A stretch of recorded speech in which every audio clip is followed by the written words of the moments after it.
Yeah, you don't realize how lucky we are in any moment when you're not feeling pain, when you're feeling pretty healthy, when you're feeling, we just take for granted what it is to kind of move your body and feel all right. Like I hate working out. I fucking hate working out, but I do it now a lot more often. And when I'm doing it, I really think like there was a time I could not do this. I could not lift this weight.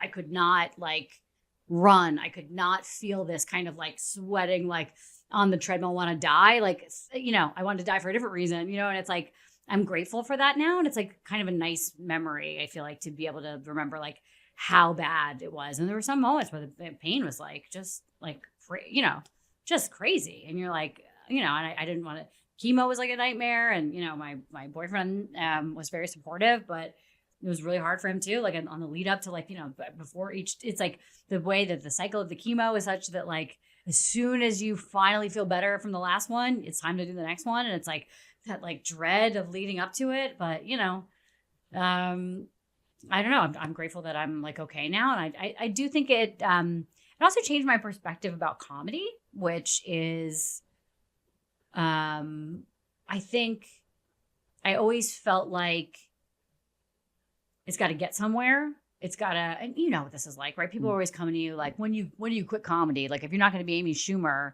like how much longer are you going to keep doing this? It's like, you know what I mean? And it's like, and then sometimes I feel like, well, what am I doing this for? And is there a point in which I'm going to stop? And then I got sick and I thought, okay, there's like a non-zero chance I could die in the next like year, which means I will never get to be Amy Schumer or even have the hope of being at the Cellar or any future thing that I want to do.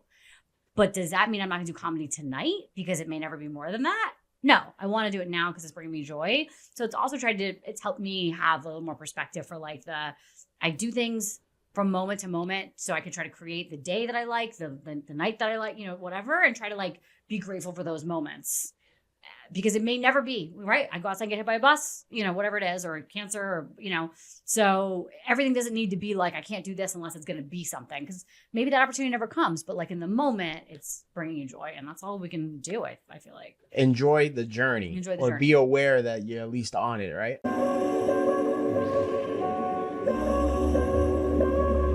I look for tellable stories that are physically tellable, and from a plot point of view, that which is at least pliable.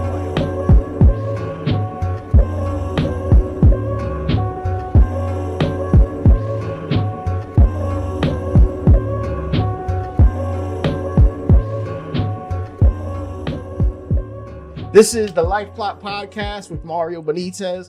I'm Mario Benitez. If I wasn't, that'd probably be a little weird, but I think I'm me. Yeah, man, I'm not going to talk too much shit off top. Going right into this because I got another awesome guest with me this week. This week's guest is another fellow comedian. I've known her for probably like what's going on, a decade now, which is kind of insane in this thing. Yeah. I keep saying that, but it feels time flies. Yeah.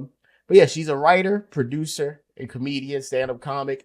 And I got her on because I guess this podcast is becoming like talking about serious issues with funny people, because this is like my favorite thing to do. I love it. I feel like we should be doing this and trying to make it a little lighthearted, even though everything is so dire. But I won't hold you any longer. I want you to give it up right now for Abby Washuta. Thank you. Hi. So happy to be here. Thanks for having me. Of course. Thank you for coming on, Abby. I appreciate it. Decade. Yeah. It's kind of crazy. We met at Buddha. Yeah, Buddha, and then the whole West 4th downtown kind of scene, you know.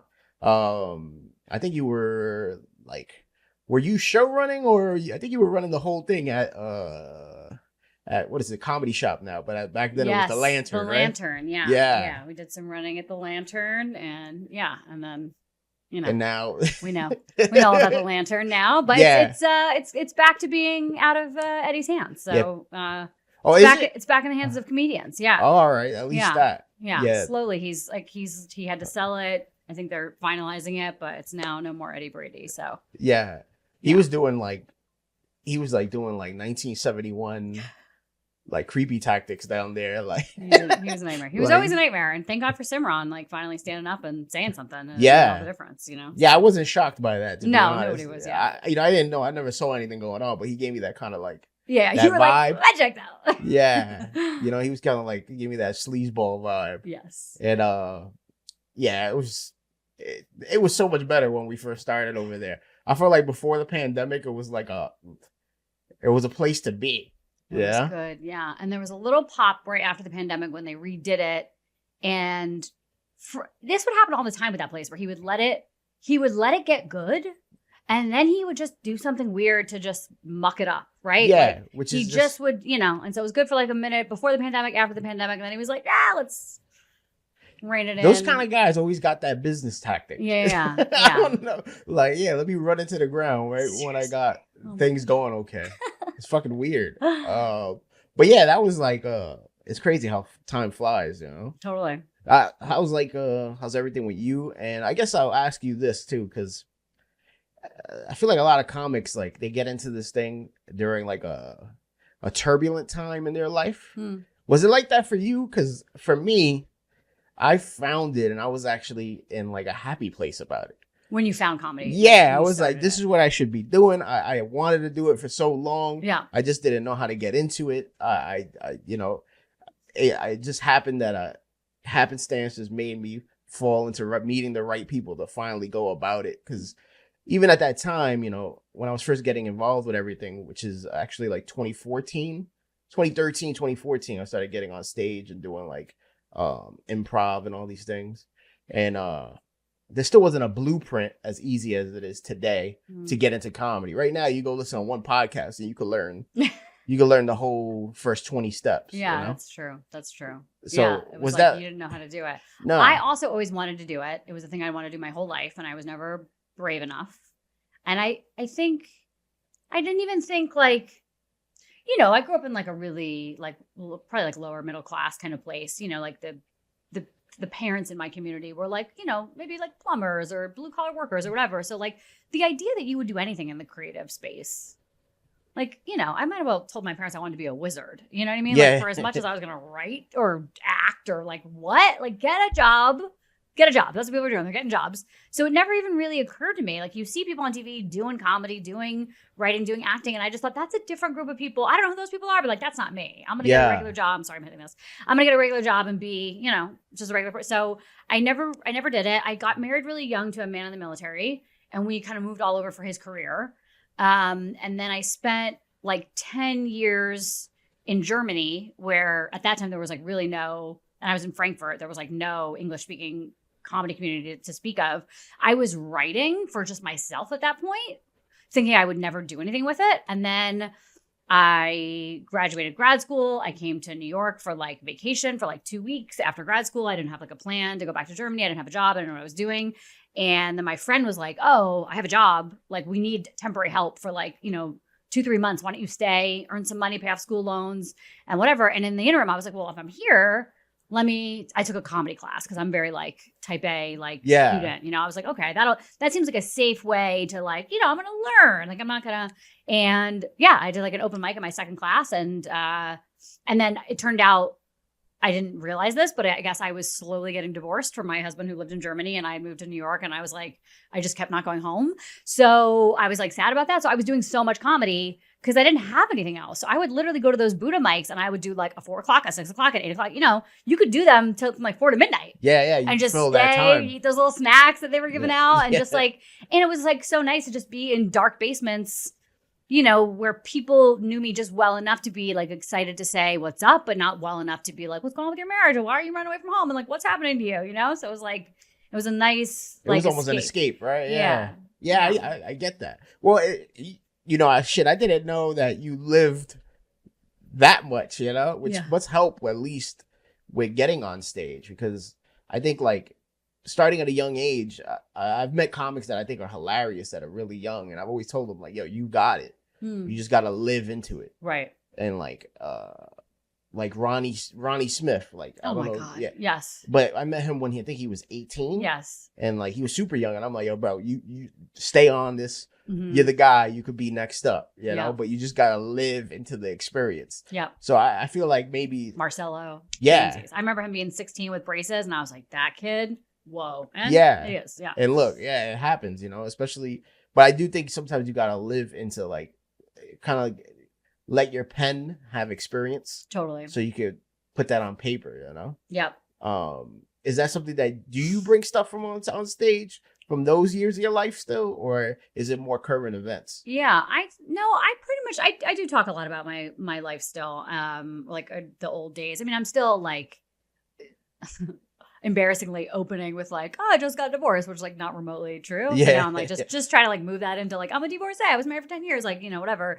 I have been like in a new relationship for 10 years, like with a person that is not, you know, and I'm just now like 10 years into this relationship, even starting to mention him on stage. Like, I got a boyfriend now. And I'm like, whatever. So I'm always like a lot of comics.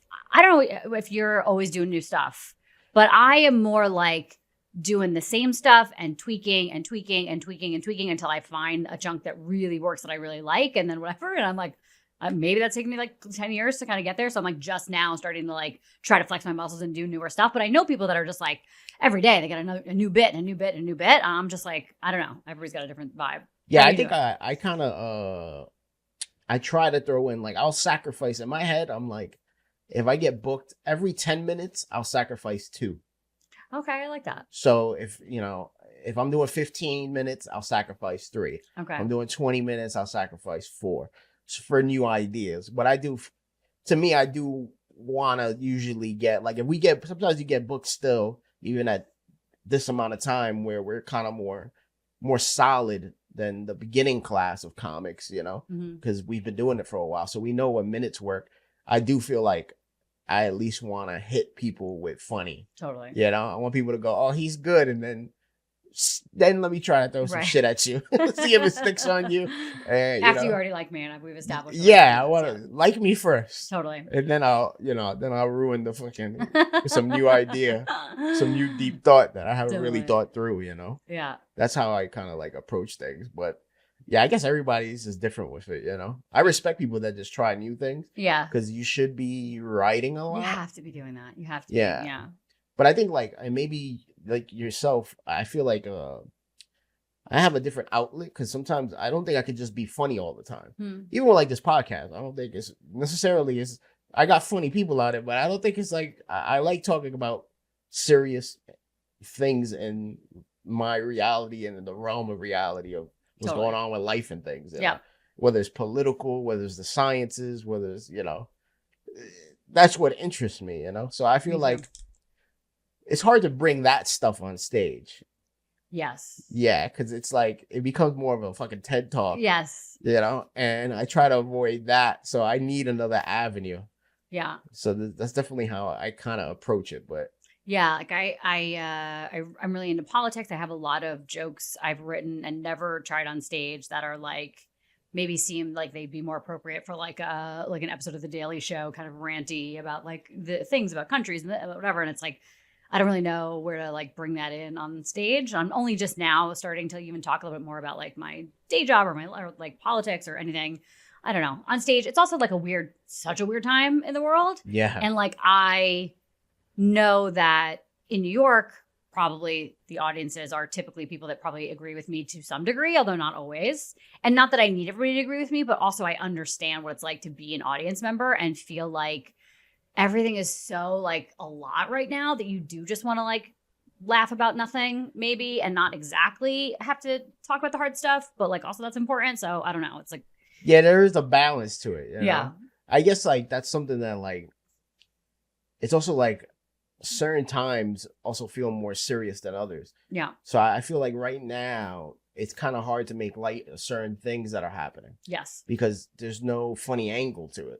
It's like totally, or it's like gotten less funny. I started doing. I did this for like 2 minutes at the beginning of like all the immigration stuff really kicking off. I work in immigration during the day, so it's like it is like a lot, and I think about it all the time. And I was doing like a little bit of a bit where I was like, you know, I'm like so exhausted and you're so busy. You ever just like want to be detained? Because it would be nice to have like a break. But then it's like, it's so fucking dark right now. Like I just immediately was like, it's not even, I can't even. Yeah. I mean, that's funny. Yeah. For a minute. And then I was like, all right. It's like, now it's like, once they start fucking throwing people to like alligators and shit. Right. It's like, yeah. I'm like, okay. Yeah. It's like, what the fuck? Like that's the shit that it seems like it's so absurd that you can't make it more absurd. Yes. you know, because comedy is absurdity, but at a certain point you go, what the fuck is going on? Yeah. Like when you see headlines now and you're like, is this an Onion article or is this an actual thing that happened? And it's real. Most of the time it's an actual thing that happened. Like the Onion is out of things to do. Yeah, like, they I can't can't even trump. They can't trump what's actually happening. No. Yeah, and so. it's a weird mirror to think like that, you know? Like Trump administration putting comedy writers straight out of business. Yeah. You're just like, imagine this happened. Oh, it did happen. It did happen. Okay. You're like, okay. Yeah. There's nothing to like combat it because it's just horrible. Yeah. You know, it's nothing like that. I can't say something that's more clear than what the fuck is going on. Yeah. Yeah. It really sucks actually. It's but I do think there's a responsibility right now, and I think this is something you do for speaking up about these things.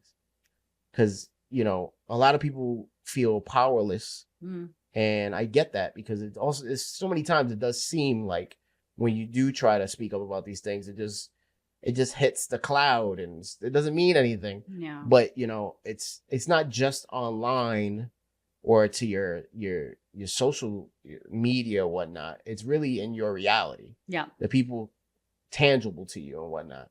Because if you could sway one person in your reality, that counts more than I think anything. So I do think it's like a time to speak up, which you do.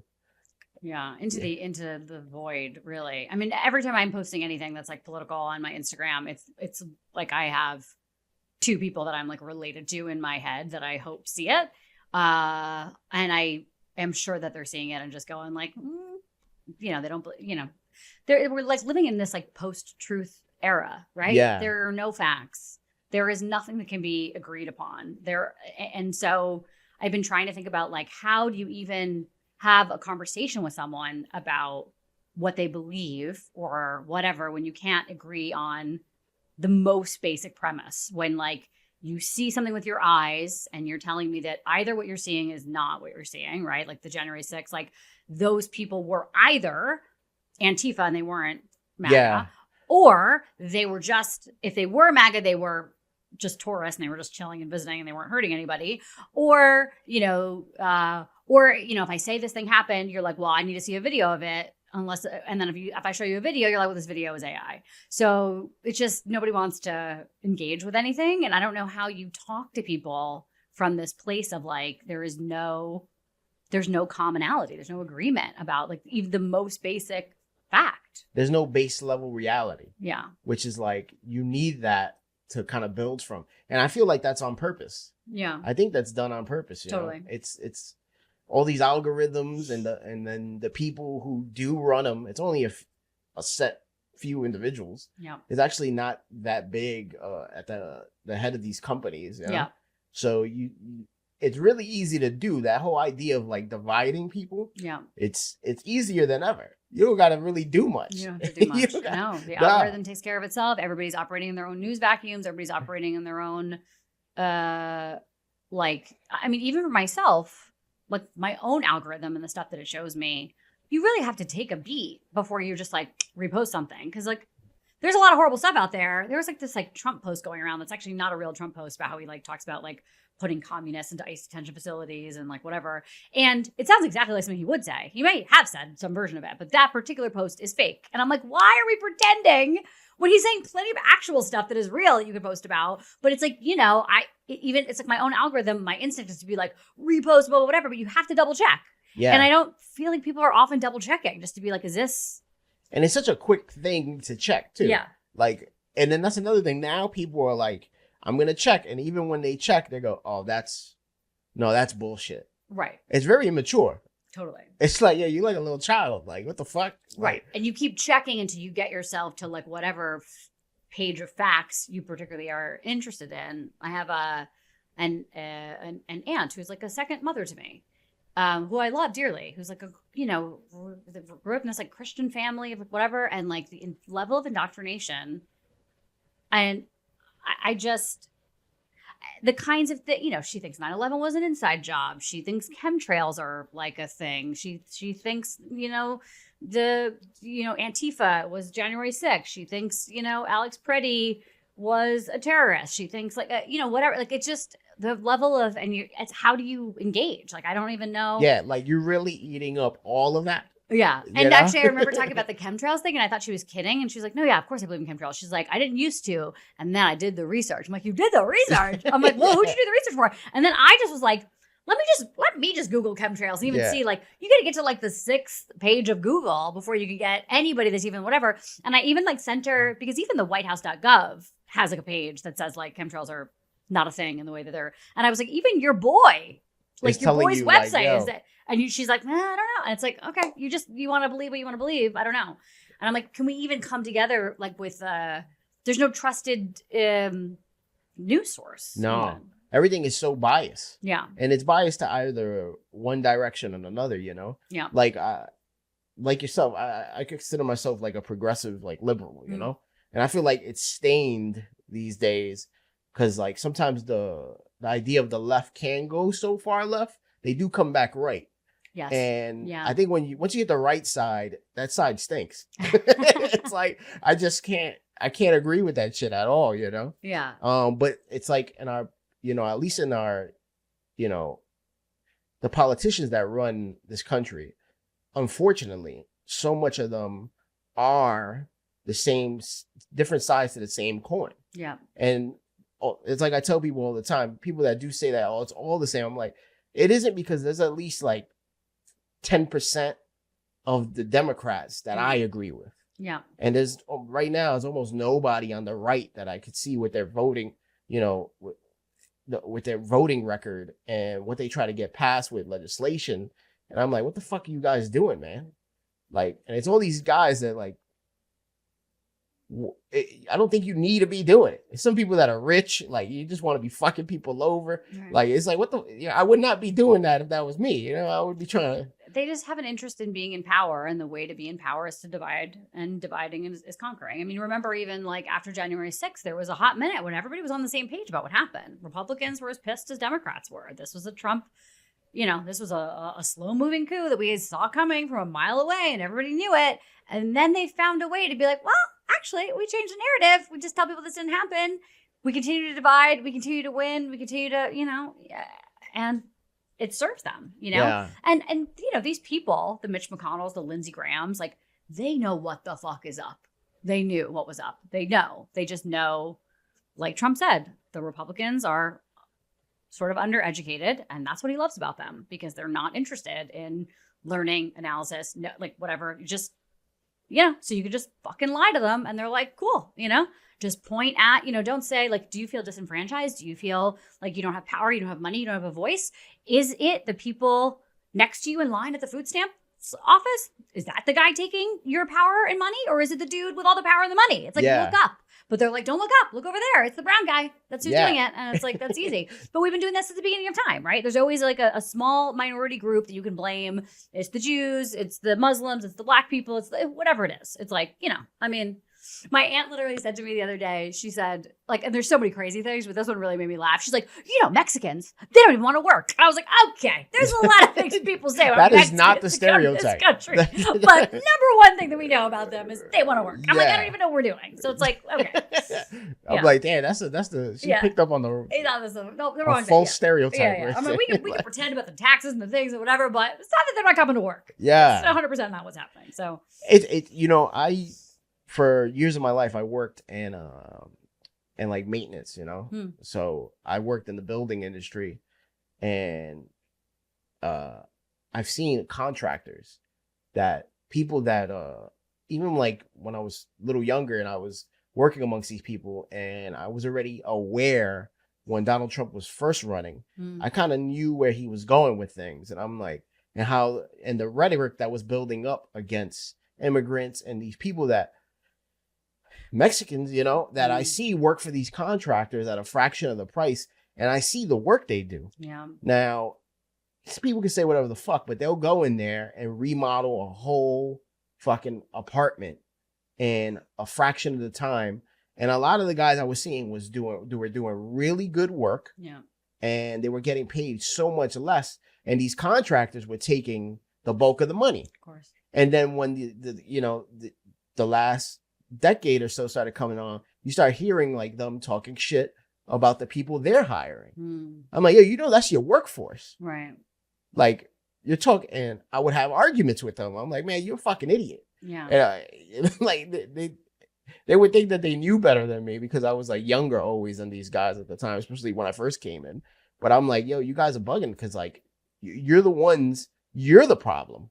You're actually the ones hiring illegals to do the work so you could save money and you go on vacation and do all this shit and sit at the top and talk your shit and drive a nice car.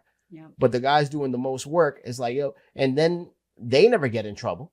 No, and it's never the employer, right? It's always the poor person who's here working undocumented. It's not fucking Cargill or Monsanto that hired all these people to pick the fruit, right? Or that are undocumented and pretended like they didn't know. It's right. They don't get in trouble. Never. In trouble, and it's never not even like people don't even talk about it enough. I always see that. I'm like, yo, how come nobody, you guys are the ones that made this happen. You guys are taking advantage and you're taking advantage of on so many levels. And then you talk down on it and you're hurting yourself because, it's like all those farmers, they got fucked.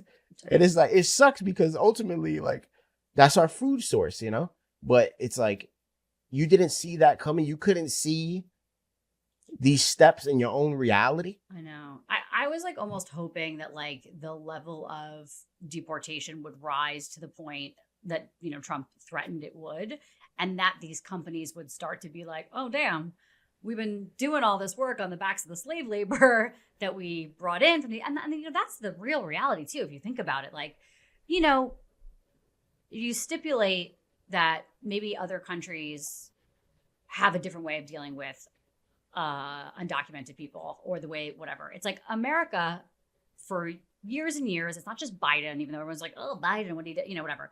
For decades, right and left, conservatives, Democrats, we have been, just quietly allowing like a mass influx of workers to come in because that is what is good for business. Let's be real. So we knew how many people were coming in and we kind of were cool with it because that is actually what big business wanted.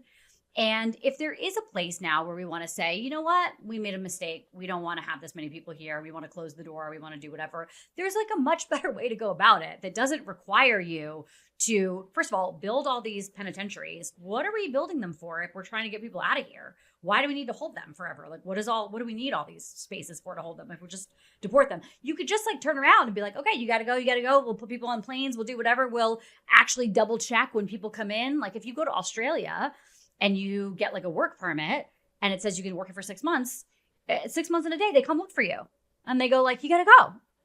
But we never were doing that. And now we're like, not only do you got to go at the point of a gun and we're going to like keep you in detention and like torture you and starve you and beat you intermittently. And it's just cruelty. Yeah. It's being cruel. Because the cruelty is the point. And that's always been, with this just the level of racism. And it has turned, I mean, have you had any experience? Like, I just feel like it shifted the Overton window in this way where people that at least, listen, racism has always been a thing. It's never gone away, right? But at least for a little while, you knew that like you couldn't say it out loud. You wait to get to the Klan meeting to be racist, right? At work, you keep it together. You're not just like talking racist shit in front of people you don't know. Like we knew it was taboo. Now it's like the president and all of this hatred has made people be like, you could just be out loud racist. And I think that's translated to, it's not just like undocumented immigrants that are receiving this kind of hatred. Like, do you even, as like a brown person, anecdotally, like have you had the experience of feeling like you're being treated differently, just like in your daily life? It's kind of, I won't say, I guess because we're in New York, New York City at that, Yeah.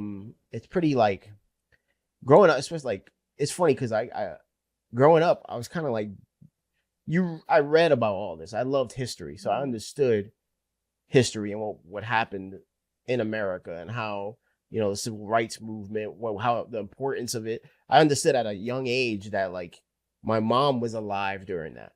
So I could see, I'm like, that's not long ago. You're growing up as a kid. Sometimes when things are like not in your age or your generation, it seems so long ago. But I knew my mom's was alive, So I'm like, holy shit, like she was a little child. Right. But I'm like, my mom's was alive when these things were happening. Yeah. So but like I said, growing up in New York City and Uptown, we were such like I grew up on like the Upper West Side in Harlem, so I've always been around this area, and we were a real melting pot. I knew everybody. It wasn't something that was just like nobody seemed different to me. Sure. We were all just people in New York City, right, yeah. bullshitting kids growing up. Right. It was the way we spoke we were a bunch of ghetto motherfuckers, uptown. That's how we spoke. Yeah, white, so, brown, whatever. You were New Yorkers. Yeah. Right. So it was never that thing. But like, I faced that like initially, like seeing like this era. I knew it was always there because when I started touring with my band, when I had my band, as soon as we started hitting different states, because a couple of us were Latinos and a couple of us were like Caucasian and whatnot. So when you were in this music, I was playing like thrash metal and hardcore music, and you would go on tour, you would go to certain spots, and people would just, it was like, even if it wasn't in like bad intentions, people were just ignorant to things, I met people like, I remember going to like parts of Minnesota and people were just being like, oh man, you guys are so well spoken. And I'm like, what do you mean? And I'm like young, Right. And then I even like, I remember, I think it was Muncie, Pennsylvania, right? Which is like when we're playing a couple spots in PA, we played Philly, Muncie, and then somewhere else. And we were heading towards like Ohio on tour, and like cops literally, we stood with a friend who was from Muncie. So we stood overnight in his house. And when we're leaving in the morning, right, with our band stuff, with our equipment, we took our equipment to his house after we played. Okay. So we're leaving the morning of. People in the neighborhood called cops on us. And I've talked about this before here because it was such a funny, it's funny in hindsight, but it's actually kind of scary because we say bye. His name is Justin. He was in a death metal band. So we say bye to him. Like, yo, thank you for letting us stay. Yo, we got to make this show at like 7:00 tonight. So we got hours to drive. We go to a rest stop to buy some snacks for the drive. When we come out, there's like 5 cop cars and dudes pulling out guns and shit on us. And we're literally got like, I always laugh because I had no lie. I had Slim Jims. I had Slim Jims and like Polio string cheese. Right. Because I'm like, yeah, this is going to hold me off. Right. So I get to this next show in state. And yeah, that was like one of my biggest eye-opening moments. They stop us and they go, they're literally like, oh, what you guys were robbing a house down here? And we're like, what? We're like, no, man, we're a band on tour. Like, we got our equipment. Like, you can see.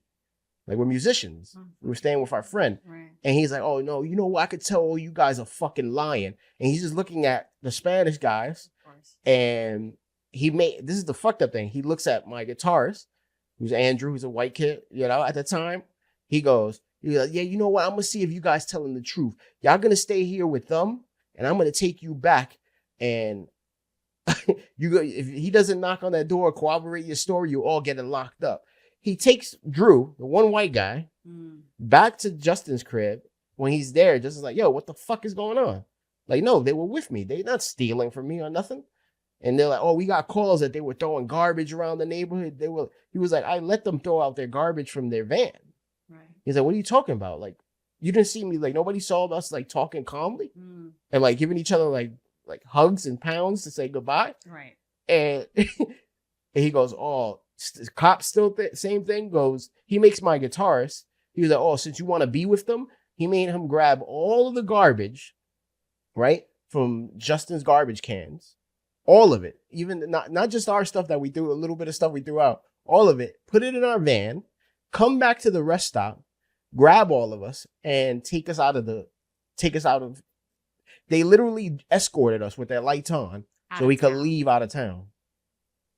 Even they hadn't done anything wrong. And also they were like, take this garbage with you? Yeah. And that was mind blowing to me because it wasn't even that far away. It was a few hours away from here. Yeah.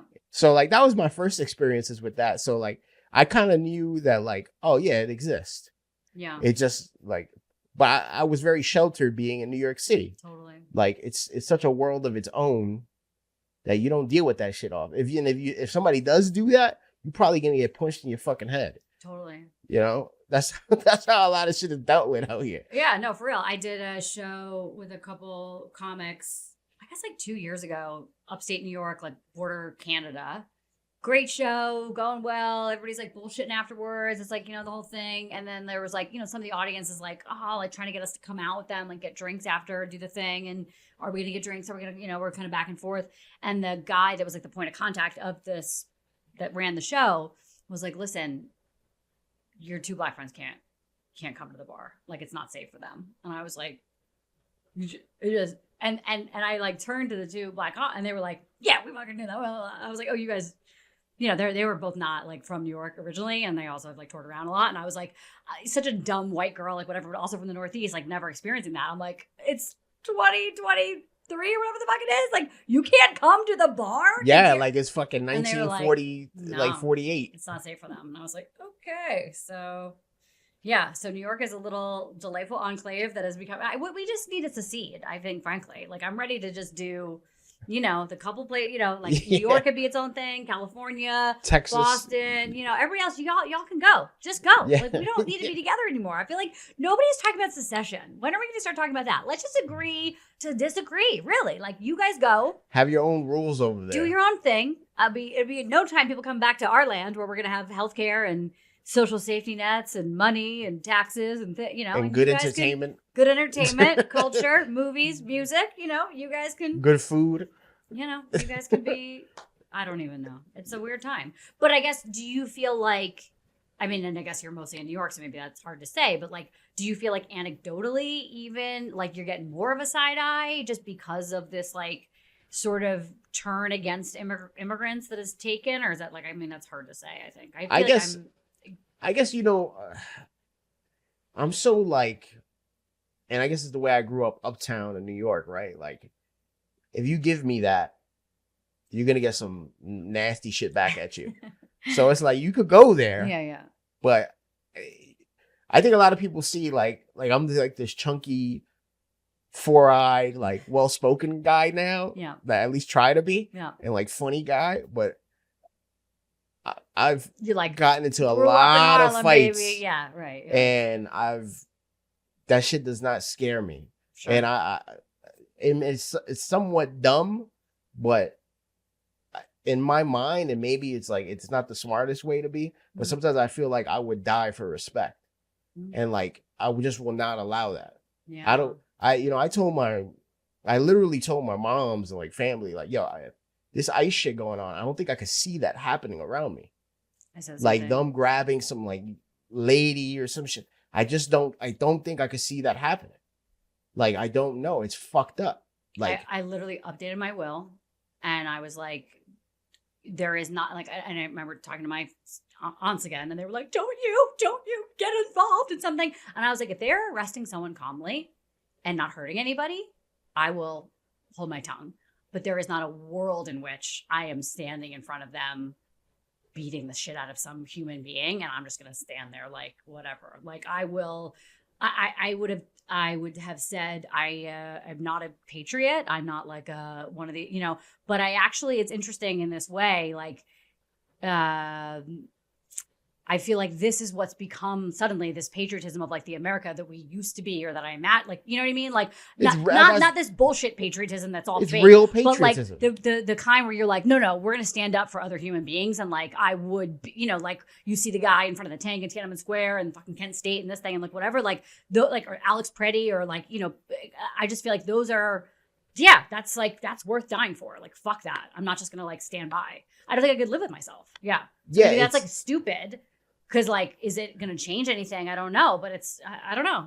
Many people have died for greater causes, like, back in the day. And I just feel like those are the people that I'd like to be able to stand up and emulate, and, like, be that brave to, like, I don't know. I think it's one of these things that people don't realize that it happens. And it is very American, like you said, to actually do these things, to stand up to tyrannical governments and whatnot. That was the idea. Right, that was the idea. Yeah. People could say the idea wasn't for certain people, but it was a fucking idea, and you can't control an idea. Yeah. Different people co-opt an idea, You know, that's that's not the problem, and that's the thing with ideas, that anyone could grab a hold of them, you know? And I think that was the real America. And I was like, you know, I saw something about George Lopez, you know, about how FBI came to his house because of tweets he was making. And he was making jokes, but it was crazy jokes, you know, but he was making jokes. And they came and showed him his tweets to himself. Like, did you say this? And they're like threatening him. He had to lawyer up. And I'm like, yo, this is not normal. It's like, you need to fucking stand up in any way possible, because this shit will come trample you if you don't. There's been, there was like the first real conviction for freedom of speech connected to this like ICE mania a couple weeks ago in Texas, where there was some allegation that this man's wife and some other people were actually doing something like physically to harm these ICE officers that were trying to go through, you know, arrest people, do whatever. But the husband of the woman one of the women who had been accused, who was not at the event in question, was just home, and they had like, you know, anti-ICE pamphlets, paraphernalia, materials. Yeah, I read up on that. And he got rid of it because he probably figured smartly, like, this isn't going to help anything. And they gave him like, I don't even remember, 20 years, 30 years. You have more to than check fucking the rapists going around. Right. Billionaire rapists right now. And they called it, you know, terrorism material. And but I mean, this is the beginning. I mean, they are absolutely starting these lists of people that they, you know, they're going to go after people for posting about ICE negatively, you know, calling out these people that are like murdering people and actually like putting their names like in their faces out, like that's going to start. People, like, more and more people are going to getting it's arrested. actually It's happening. It's happening. Yeah, it's actually happening. Yeah, it's scary. Like the Colombian gentleman that just got murdered, right? I forgot his name, man. Joan. Yeah, this was like what, the last like 4 days ago, I think. Yeah, and 26. Yeah, it's just another. Just on his way to fucking work, mind his business. And he did everything the correct way, had all his papers, wasn't the guy they're coming for, right? And then they shoot him, and then they put handcuffs on him after they shoot him in the fucking face. Like, yo, how fucking much of a piece of shit human are you? Yeah. I don't care what badge, whatever. That's some crazy, diabolical bullshit. Yeah. I don't get how. It's wild that it's happening, you know? And we're becoming so desensitized to it. We're so desensitized to it that, like, I can't remember his full name because there's also a bunch of other people who. It happens. There's so much going on. You can't even keep track of it. And it's like, what is it? Like 52, 53 people died in ICE custody this year. Like, that's like the good, you know, who even knows like how legit those numbers are. Like, not letting, you know, inspectors come in, you know, the drama going on in Delaney Hall in Newark, like this kind of stuff. And I remember, like, you know, again, I do this for a living. And it's like, I was saying to MAGA people in my life, it's one thing if you don't believe the New York Times, but you know me, I'm telling you, this is happening to people I work with. Well, did you see it or they told you? I'm like, okay. So now they're lying to me about what's okay. So it's like, there's no, and listen, it's uncomfortable. And I think for most normal people, you know, even people that I know that I'm close to that like are real like solid MAGA, blah, blah, whatever. I think most people like aren't actually okay with horrible violence and the murder of like innocent human beings, kids in jail, that kind of thing. So the only way you can kind of put one foot in front of the other when you support that shit is to pretend it isn't happening, is to say that if it is happening, it's happening to people who deserve it, or that it's not happening in those numbers, or to say like, well, these are the side effects of what we have to do to get these illegals out. Some people, you know, you gotta break some eggs, crack a lot of eggs. I don't know, but I'm happy to see sometimes, like when you see like these little like Instagram posts of like somebody who was like, I used to vote for Trump. I was a big MAGA supporter. I changed my mind. I'm like, I don't know what those numbers really look like, but it's like, it's always nice to see like if it's even one, like people coming over, because listen, that cognitive dissonance is real. It's hard to change your mind about something that you've felt so passionate about, and then to finally look over and be like, this is all bullshit. But hopefully more of that happens. I don't know how we get out of this. Yeah, I don't know how we get out of it, but I do think, like you said, it is nice to see at least people are making that turn on it, you know? And it has to be hard to like some people, this is their whole personality for a lot of these people. You know what I mean? Yeah. Like I would never ever in my life wear a politician's hat. Like it's a fucking seriously. I don't care who it is. Like I really like Bernie Sanders and shit. You will never see me wear a piece of his merch. Right. Because I think when you're in that, you're not supposed to be a fan like that. Right. As a citizen, you should be critical of anybody that holds these powers, you know? 100%. And I think it's so true. And it's on every end. You shouldn't fanboy over fucking a politician that got to throw missiles at people and decide, you know, how to handle pandemics. And it's kind of weird. It's not the Knicks. And exactly. They're just people. They're just representatives. They're not like gods. And like, you know, when you say to these people, and I've said to like these various MAGA supporters in my life, what, if anything, could you learn about Trump that would change your mind? And if you say nothing, then you drank the Kool-Aid. Right? Yeah, you're on some weirdo shit. You like this is not that's not how like sometimes people will like say if you've changed your mind about something that you're like wishy-washy or a flip-flopper. It's like, no, real people with like the ability to like analyze thoughts and whatever. It's like you get new information, you take that new information in and you reevaluate, you know, like based on, you know, like Graham Plattner. Everybody, I was kind of hanging on even after all the bad shit came out, a lot of bad shit about him and whatever. And I was like, okay, let's try to, he's good. He's sort of like, there's a lot of good things about him. He's got this dark past, but he has said like, I used to be a dick and I'm not a dick anymore. Like go with it. And then it went too far. And then we all had to be like, all right, it's too far. And is that flip-flopping or is that like, you got enough information where you go like, all right, no, I got to reevaluate. And if you double down on it or triple down on it, then it's like this is now a religion. This is now a cult. This is not a politician that you're making a reasonable set of decisions about based on like the actual facts at hand. Like if there's nothing I could tell you that would change your mind about Trump and MAGA, then you are like a diehard cult supporter and you're not like a critical thinker. You're not like using your brain when you're thinking about who you're supporting and why.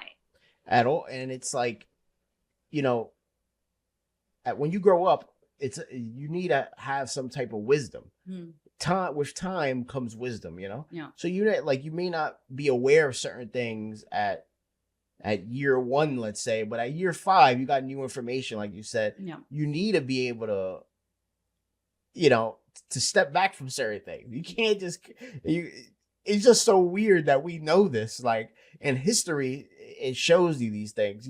Like the most loved, like Trump to me is like modern Caligula.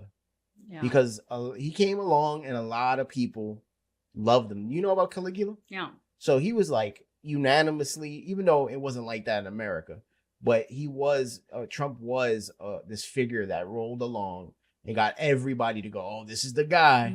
He's going to go against the establishment. He got even some sane people that I thought at a time were going like, oh, we need this because we need somebody to go against the establishment. They switch it up. So it was like Caligula in that sense, because Caligula at the time, he was unanimously voted in by that Senate, and which was never happened with any other, I think, emperor. I think there was like still emperors at the time. But anybody that led at that moment, he was like the only guy that ever got unanimously voted in. And then within a couple years, he turned into just everybody. And what did they do to him at the ending of it? They got rid of his coins.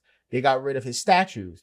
They shitted on him. They were like, yo, this guy's a fucking piece of shit. Totally. And it has to be a moment where like, we have to get rid of that. Like, we cannot let that go on because it's like, it's ridiculous right now. I mean, same with Hitler, right? I mean, people are bugging out. People are like, smiling him and saluting him and calling him the Fuhrer and like, crying at his public speeches and whatever. And it turns out you're like, that wasn't great in the end.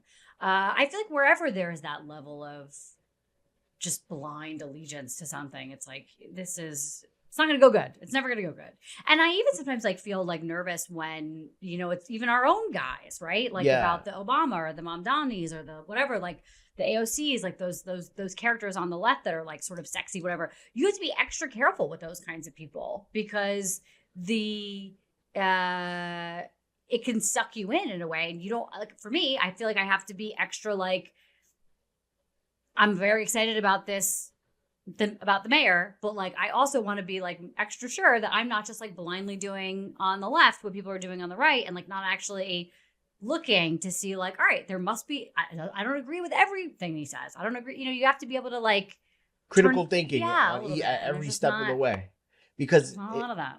And I think that's like a sign of, in a healthy democracy, you need that. Yeah. Because in a real democracy, no matter what, even if it's like you said, the politicians that you find like, oh, this is what I want to be happening right now, they're gonna disappoint you. Of course. They're gonna disappoint you along the way. Yeah. And if you just go, and when the disappointment comes, if you don't at least acknowledge it, that's blind faith. And blind faith to anything is a little weird. Yeah. It's a little, we can't be doing that. Yeah, no, it's reserved for the Knicks and for things like your team and and even fun your stuff. religion, if that's where you're coming from. But like, for politics, it doesn't make sense to me. No, especially here in America. Oh, God. We were so anti that thought process. I know. But kind of going back into something else that happened in the political sphere, right? And it's something happened with me in life. So the other day, obviously, Lindsey Graham passed away, right? And Mitch McConnell was in the hospital.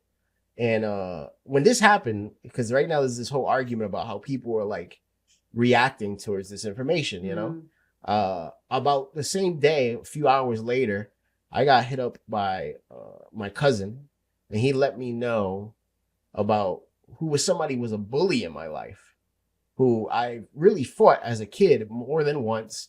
And like, he used to pick on me and I would have to fight him. He was older than me, but I was never like afraid. But it was the older kid trying to pick on me. And I'm like, yo, fuck out of here. Yeah. And I would have to stand up. And even when we got older, he still held that demeanor. There was, now that I'm past that, I could kind of see maybe he had some trauma going on at home and all that shit. But growing up, that's what it was. It was like, yo, fuck this guy. Yeah. If I see him, we're probably going to fight, because that's always what his energy. And I'm not going to back down. Yeah. So I found out, he passed away. And it was one of those things. I'm like, oh, shit. Like, I sat there. I'm like, how should I take this? Yeah. Because part of me goes, man, it's like, I didn't wish that on him. Like, would I have punched him in his head if I, yeah. But I didn't want him to die. Yeah. And then it's also one of those things where it's like, should I even feel bad? And it's like, I see that happening right now, how people react towards like the death of people in power or whatnot. Like, how do you handle that? Or like, what do you think is the right course to feel towards? I know, it's so interesting because there's so many people like making fun of the Democrats that are like, well, Lindsey Graham didn't agree with a lot of what he said, but he was real nice to me in the coat room at the Senate coat room, and we used to get a beer together, and he was a fun guy to get a beer with, and it's whatever. I mean, I think the instinct to say something nice about someone who's passed away, even if they weren't a very good person in their life, or if they were your bully, or if they were Lindsey Graham, says more about the person who's alive than the person who passed. I think it says like you have a good, kind heart, and you don't wish death or violence upon anybody, even the people that like may deserve it and like have been terrible to you. But I don't know, some of the Lindsey Graham stuff it seems like sometimes it does seem like a little bit disingenuous, like, because we're not disagreeing about like farm subsidies. You know what I mean? Like, this man wanted to take away rights of human beings. So that's also where I find it hard. Sometimes people in this current environment will be like, let's not talk about politics, or, let's be above politics, or like politics shouldn't like be breaking up families or being whatever. And it didn't used to, because we used to just be like disagreeing about like, fiscal conservatism or supply side economics. And now we're talking about like, do all human beings have the right to exist and live in freedom?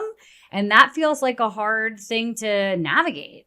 And you're trying to make space for this bully of yours was a human, and Lindsey Graham was also a human, although like not a great guy. But it does, I don't know. I guess it does say more about the people that have tried to find a kind word for someone they really disagreed with and maybe didn't like.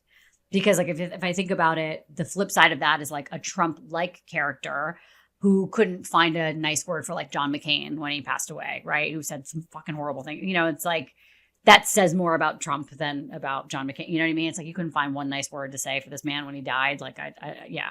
So I don't know. I get the instinct to be like, you don't want to speak ill of the dead, but yeah. I also wonder if it's like, you know, because one thing that like I can't not see from what Lindsey Graham's legacy was how easily he spoke about death and war. And war seems like, you know, you hear, you know, veterans' tales of these things and like just the violence and the shock it causes and how easy he was to like call on for more wars. That, you know, if you really look into it, the cost of life within said wars he fought for, it's probably, man, I can't put the numbers together. I'm sure you can actually sit down and do the math in his political career and like the estimates, but it's probably millions of people that got murdered because of stuff he agreed upon and spoke so easily about. So it's one of those things that it's like, if you're putting that forth and you know that there's innocent people dying in the tens of thousands and even millions, it's like, how are you going to ask for empathy at your moment? Yeah. It doesn't mean anything to those people. It's not them going to war. It's not even their family members going to war. It's not, you know, it's for the most part, right? The military is made up of like lower socioeconomic status people who were sucked into the military with the promise of like a free college education or, you know, the kind of money when you were 18 that you couldn't even imagine getting your hands around. And, you know, most rich people don't end up in the military. And if they do, they end up in the officer corps. And it's like, they're not going to be on the front lines, putting their lives on the line. So for the most part, you know, Trump and his bone spurs or whatever, you know, bullshit to get out of the Vietnam War. Listen, I wouldn't have wanted to go to the Vietnam War either, but like, they don't have any empathy for the people who are really going and suffering. To them, it's just numbers. And it's a game almost. Yeah. It's like a game to them, and it doesn't matter. And it's like, I just don't know how you can treat characters like that who were so vile in one way and I guess, like you said, it is one of those things that maybe you got to take the graceful approach. Like, yeah, I'm going to be better than the way you looked. Right. But then the petty in me also goes, fuck that motherfucker. Yeah. Like, so it'd be like, what'd you think of Lindsey Graham? You'd be like, fuck Lindsey Graham. We didn't lose anything. Yeah. It was like, it's one of those things. Like, it's weird because, and then you see what goes on in like the news cycle. That becomes the big thing, you know? And it's like, and you're missing the root of it, like the real roots of these arguments. Yeah. It's like, oh, like, yeah, all that shit is out the window. Like that, the what's that word? Like, is it decorum? Like, yeah, right. That shit is gone.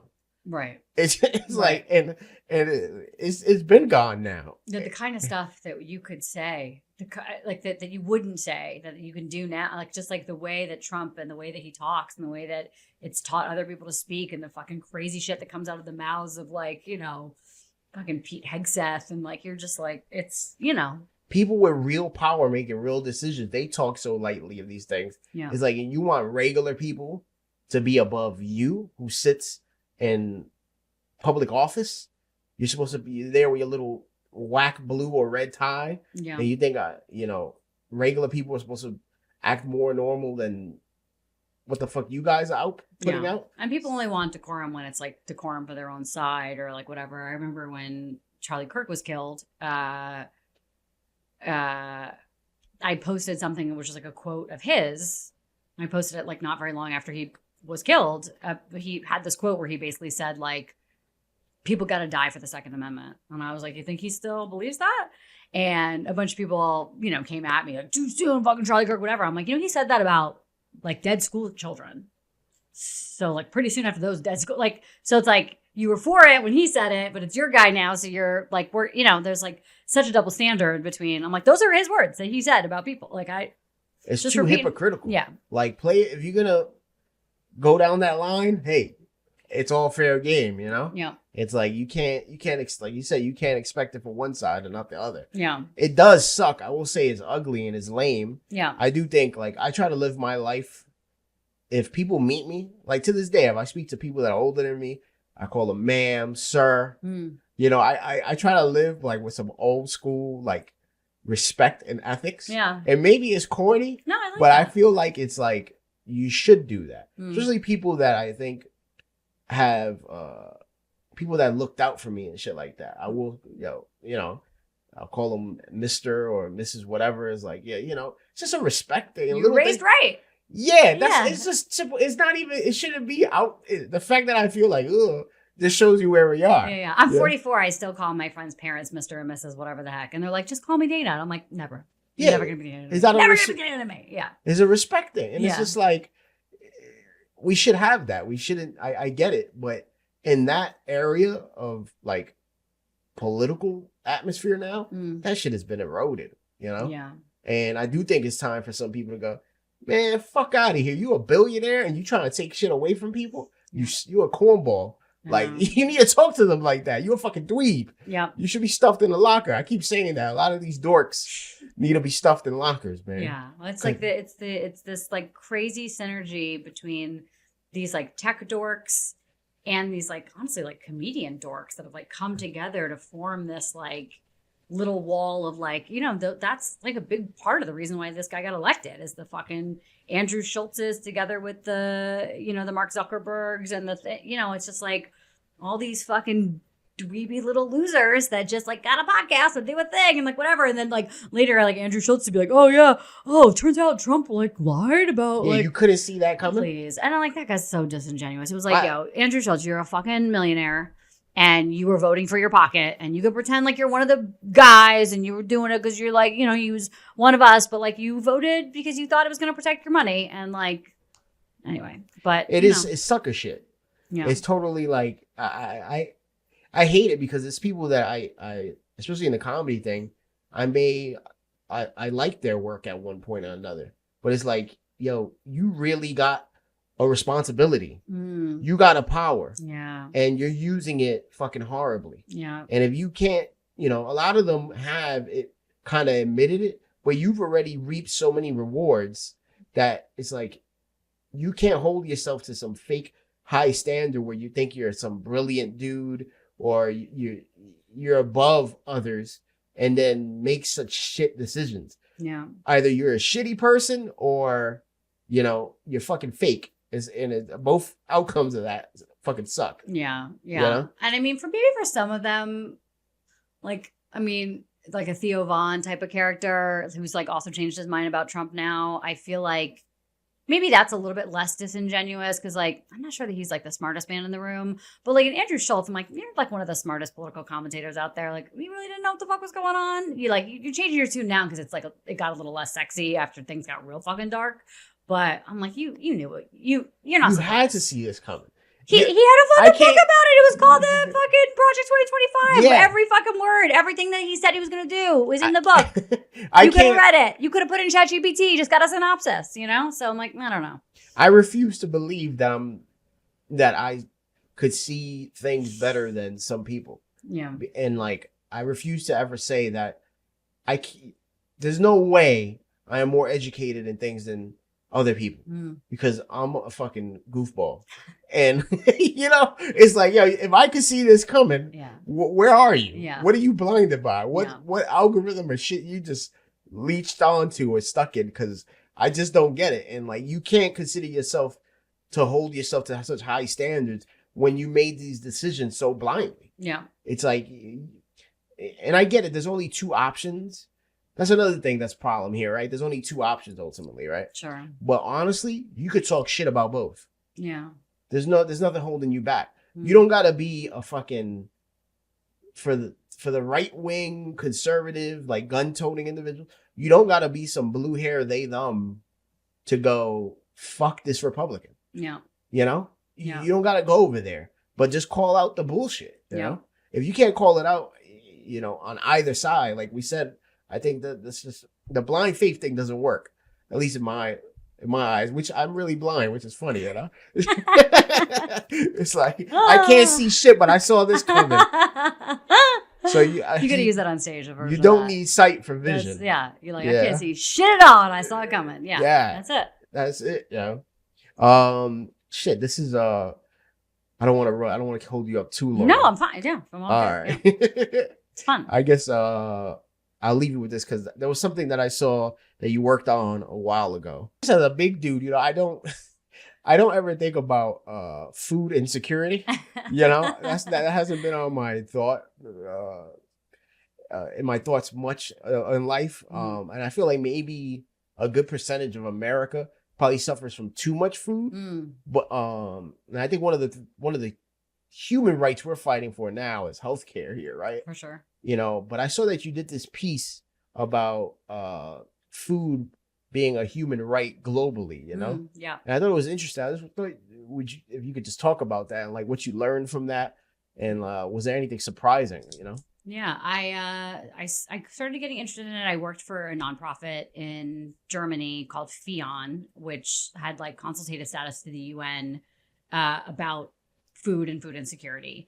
And like the right to food is like a method and a mechanism by which you can sort of fight food insecurity. There's like other sorts of theories about like food sovereignty and, food security and other sorts of ideas. But the idea of the right to food is basically just using the law to make sure that people have access to food. And we think about in this country, for instance, like, we're all fat and we don't really have like an issue here. But, there's plenty of people that, on a daily basis don't have enough to eat. And we don't have a right to food in this country by a lot. And depending on where you live, the benefits that you get for like food stamps or something are even different. In New York, you've got more food security than you have in, Alabama, where the food stamps are not as prevalent, or where people are living in like food deserts, even in certain areas of like New York City. It's like, you get up here, which is like certain areas of the city that are a little bit underserved. And you start realizing like the grocery stores are just like full of crap to the extent that they even have a local grocery store. And where you don't have a local grocery store, you have like a lot of like crappy food, you have like maybe just a Popeyes and a McDonald's and a thing and whatever. And you're like, if you live in a place and you want to like feed your kids good food that doesn't cost you like $1 million, it can be hard to do in certain areas of the country. So thinking about that, of course, America is very far from enshrining food as a human right. But some nations have done it. And the United Nations has this document called the Voluntary Guidelines about the right to food, which something like 168 nations sort of signed on to, not America, of course, to basically help to guarantee food for people. It seems crazy to have to even say like the right to food, the right to water, but where you've got this right, it's really what influences the laws of the land and keeps like corporations from starting to own food rights. If you think about things in terms of like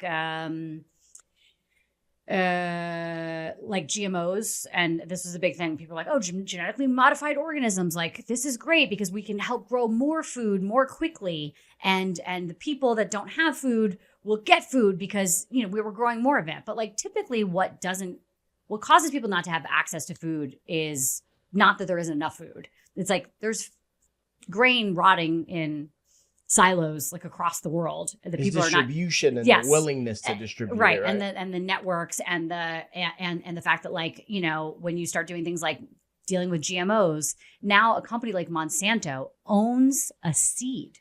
Like think about what that means. Like you own the right to life. Like you're saying like I have trademarked, I've IP'd this like seed because I changed it in such a way where like you can't grow tomatoes anymore because the tomatoes, I own those tomatoes. And so when you think about like that's insane to think about actually. Yeah. Like, so you got the rights to grapes. Like fuck out of here. So if you think about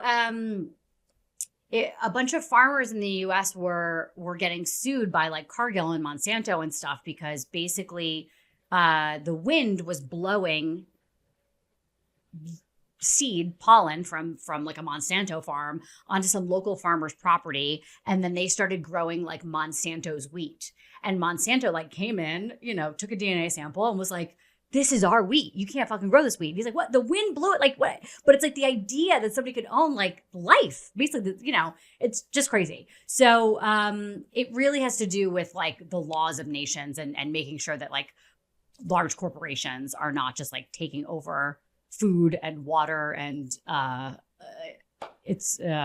and having the means to it, right? Yeah, and being able to have like a mechanism by which you can, you know, as a basic human right that people should, you know, have food to eat, and there should be like laws and regulations that make sure that you have like the ability to access it, and that there's like some baseline of like what is sort of owed to you as a human that you should be able to like afford to eat. I mean, there are, you know, lots of people starving in this, and even in our country. So yeah, it seems like that's more important now, especially with water. Yes. Because of what's going on with these data centers popping up everywhere. Yep. Like they're literally poisoning people's drinking water. Yeah. And like making it, you can't even bathe in it. Yeah. And it's nobody knows the long-term effects of these things. Exactly. You know, if you see what's happening already, I don't think it's going to get better. So I think that's something like I said, I never thought about like food and water security like that. Yeah. Because, you know, I turn on it's New York, so we got like probably the best tap water in the country. So it's like I can still drink out of that. Right. Even though I don't, we use bottles, right?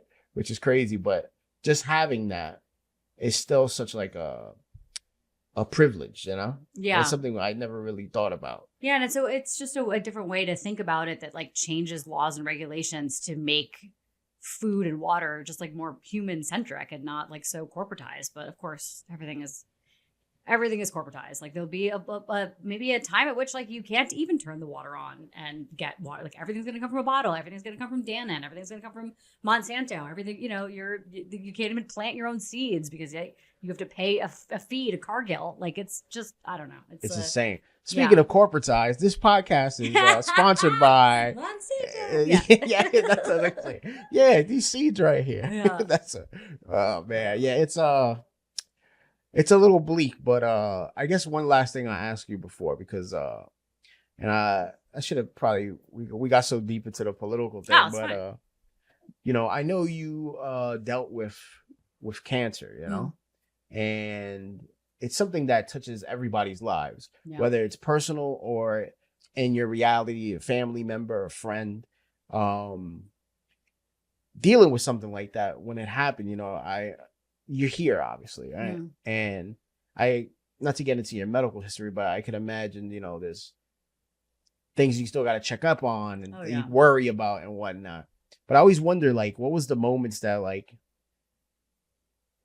I've dealt with something life-threatening, and I knew that it took me to such a dark place that I needed a moment to come out of that. Mm. And for me, it was like a moment with just like hanging out with like old friends and really making fun of each other. Yeah. And it was like a genuine moment of me laughing, like real laughter, like not just some like punchline shit or nothing, but like really laughing and making fun of each other. And it being like, that moment brought me back into actually like getting out that time. So I wonder if like, was there like any moments and like that helped you through that, or like how was that initial like dealing with that, you know? Because like I said, that's something that unfortunately a lot of people go through, and it will come down the line. Yeah, you know.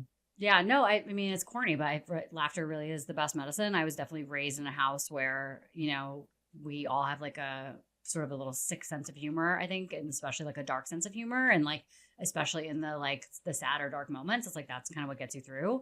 My father died of cancer when I was in high school, and my mom in 2020, and then I got diagnosed in 2021.